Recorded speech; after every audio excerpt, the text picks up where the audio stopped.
A loud smack echoed through the luxury showroom. Everyone froze. An elderly black veteran had just reached for the door handle of a brand new luxury SUV when a salesman slapped his hand away. "Don't touch it!" the salesman shouted. The entire dealership turned to look. Customers stopped talking. Employees stared. The veteran stepped back in shock. 74 years old, a man who had worn his country's uniform, a man who had risked his life overseas, and now he was being treated like a criminal. The salesman wasn't finished. He pointed toward the showroom entrance. "If you want pictures with expensive cars, take them outside." Several employees laughed. The veteran looked stunned. "I was interested in buying it." The salesman burst out laughing. "You?" More laughter. Then came the line that made several customers gasp. "If you had money, you wouldn't have arrived on a city bus." The showroom erupted with chuckles. The veteran slowly looked around the room. Nobody defended him. Nobody spoke. Nobody cared. Then he quietly nodded and said 7 words. "Thank you for showing me who you are." The salesman smirked. The manager laughed. The customers went back to shopping. But 4 hours later, the dealership owner would receive a phone call that turned his face white. The manager would start shaking, and the same veteran they humiliated would return. This time, nobody would be laughing. Earlier that morning, James Carter stepped off a city bus. He was 74 years old, an African-American veteran. His military jacket was old but clean. His shoes were worn. His watch looked inexpensive. To most people, he looked like an ordinary retired man. Nothing special, nothing important. What nobody knew was that James had spent decades building one of the largest transportation companies in the state. After serving in the military, he started with 1 truck, then 2, then 10. Years later, his company employed thousands. His net worth reached hundreds of millions. But James never changed. He still dressed simply, still drove older vehicles, still believed respect mattered more than status.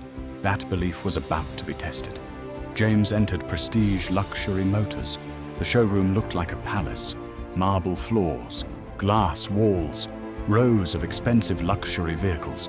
Immediately, employees rushed to greet wealthy-looking customers, offering drinks, offering tours, offering assistance. But when James walked in, nobody moved. Nobody smiled. Nobody welcomed him. Instead, they stared. One salesman whispered, "Looks like he's just here to stay cool." Another laughed. James heard them, but kept walking. Then he stopped in front of a beautiful black luxury SUV, exactly the model he'd been researching. He waited. 5 minutes passed. No help. 10 minutes passed. Still no help. Finally, James politely approached a salesman. "Excuse me, could you tell me about the SUV?" The salesman barely looked up. "It's all online." Then he walked away. A few minutes later, James opened the SUV door and sat inside. He wanted to test the seat comfort. Suddenly, a voice exploded across the showroom. "Hey!" The salesman stormed over. Customers turned. Employees stopped talking. Then, he slapped James's hand away from the dashboard. Hard. "Don't touch things you can't afford." The showroom fell silent. James slowly stood, his face filled with disbelief. The salesman pointed toward the entrance. "People like you come in every week pretending to buy cars." Several employees laughed. James remained calm. "I was interested in purchasing it." The salesman smirked. "You?" Then came the cruelest insult. "If you had money, you wouldn't ride the city bus." Customers laughed. Someone started recording. The veteran stood alone, humiliated in front of everyone. Then he quietly said, "Thank you for showing me exactly who you are," and walked out. What nobody inside Prestige Motors knew: James Carter wasn't poor. He wasn't struggling. And he certainly wasn't pretending. 40 years earlier, he had returned home from military service with almost nothing. While others relaxed, James worked. Days, nights, weekends. Years later, his trucking company became a transportation empire. But wealth never changed him. He believed the true measure of a person wasn't how they treated successful people. It was how they treated people they thought were powerless. Today, Prestige Motors had failed that test, spectacularly. 4 hours later, dealership owner Michael Reynolds was finishing paperwork. Then his phone rang. The moment he answered, his expression changed, then changed again. He stood up. "What did you say?" His face turned pale. The caller repeated it. Michael couldn't believe it. One of the most respected veterans and business leaders in the state had just been humiliated inside his dealership, and video clips were already spreading online. Fast. Very fast. Michael immediately ordered security footage. The footage showed everything. The whispers, the mocking, the ignoring, the hand slap, the laughter, the humiliation. Every second looked worse than the last. Michael felt sick, then furious. What were they thinking? The manager had no answer.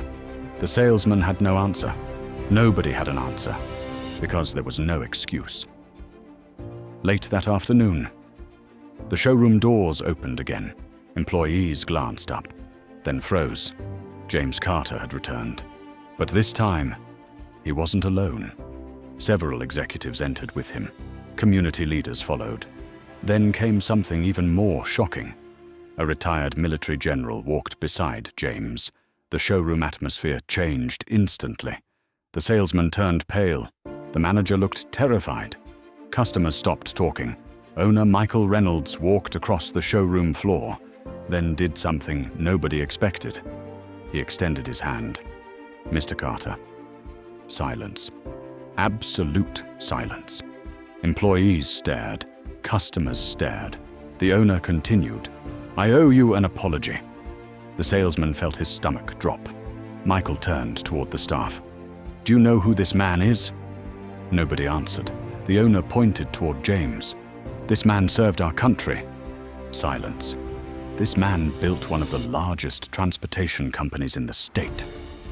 More silence. "This man employs thousands of people." The salesman looked like he might faint.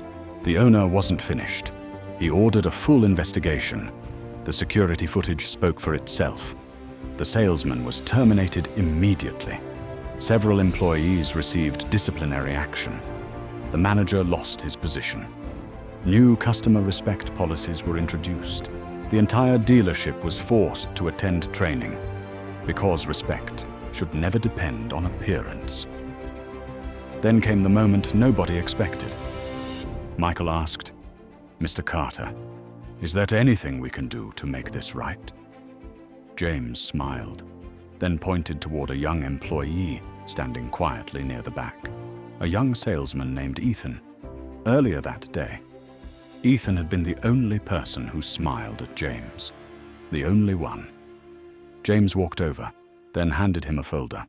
Ethan opened it. His eyes widened. Inside was an order form, not for one vehicle, not for two, but 5 luxury SUVs. The entire room gasped. James was purchasing them for a veterans charity, and Ethan would receive the commission, the largest commission of his life. Tears filled Ethan's eyes.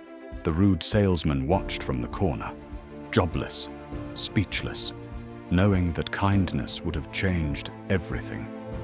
Before leaving, a reporter asked James a question. "Why didn't you expose them online?" James smiled, then gave an answer nobody forgot. "Because I wasn't testing their professionalism." The reporter looked confused. "What were you testing?" James replied, "Their character." As James drove away in his new SUV, employees stood outside watching. Not because he was rich, not because he was powerful, not because he was famous, but because he reminded them of something important. You never know who someone is.